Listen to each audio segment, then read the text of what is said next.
Buenas tardes, nosotros somos el equipo conformado por Miguel Ángel Solís, Gabriel Ramírez y Crispín Gerardo.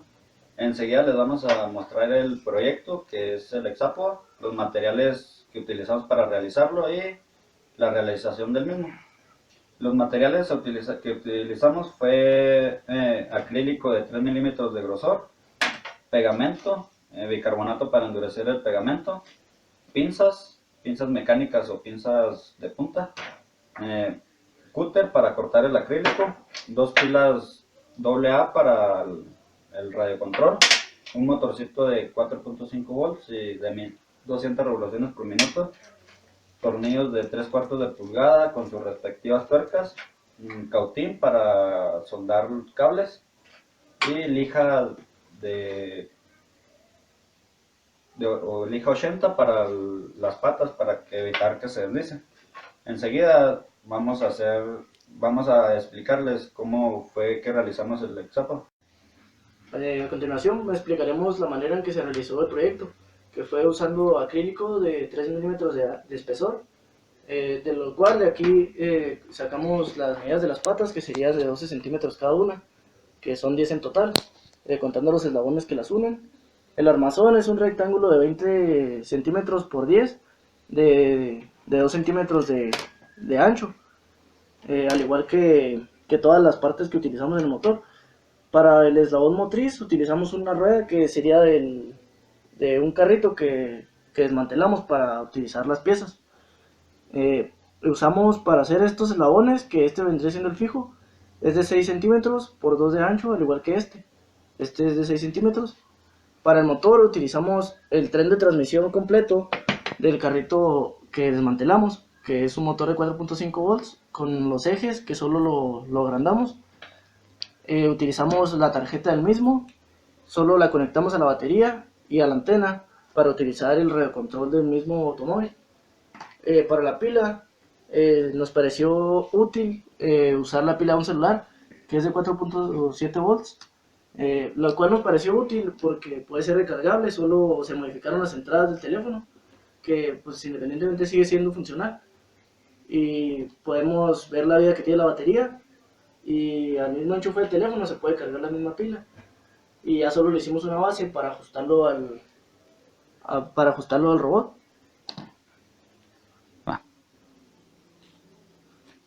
Para garantizar el movimiento del Exapo, el eslabón motriz fue unido 1 centímetro desfasado a la longitud de las patas. Todas las demás, donde están amacizadas en la armadura, están perforadas a la mitad. Pero como podemos observar aquí, el eslabón motriz hacia las patas está desfasado 1 centímetro para darle movimiento, que vendría siendo cuando uno está arriba, el otro lado del eslabón queda abajo, para que dé un movimiento rectilíneo, como lo podemos ver aquí. Esta parte se encuentra arriba y esta parte se encuentra abajo, que es la que le da el movimiento de lado a lado, que es lo que hace que avance. Y como les mencionaba el compañero Crispín, les pusimos lija y unos pedazos de plástico para garantizar el agarre en la superficie, para que no derrapara. De la manera en que realizamos el proyecto paso por paso, lo primero que procedimos a hacer fue realizar la armadura, que era la que nos iba a dar la medida de las patas para que quedaran a la misma distancia, para garantizar el movimiento. Después procedimos a unir la armadura y colocar la base donde iba a ir montado el motor y la tarjeta, y en este caso la batería. Ya después de eso, cortamos todas las patas para que quedaran la misma medida, y los agujeros que iban a hacer donde iba a estar el tornillo para que le diera movimiento, los cortamos todas unidas para que quedaran a la misma distancia, y así no batallar al momento de ponerlo en movimiento. Ya después de tener todas las patas perforadas, procedimos a unirlas antes de colocar el eslabón fijo y el eslabón que le da movimiento, para saber qué medida va a tener que viene siendo de 6 centímetros, y este también, que es el que detiene, sostiene la pata en medio para que no se corra. Ya después de haber tenido la armadura completa, procedimos a colocar, a fijar bien el motor, colocar la tarjeta y la batería antes de colocar el control para verificar su funcionamiento.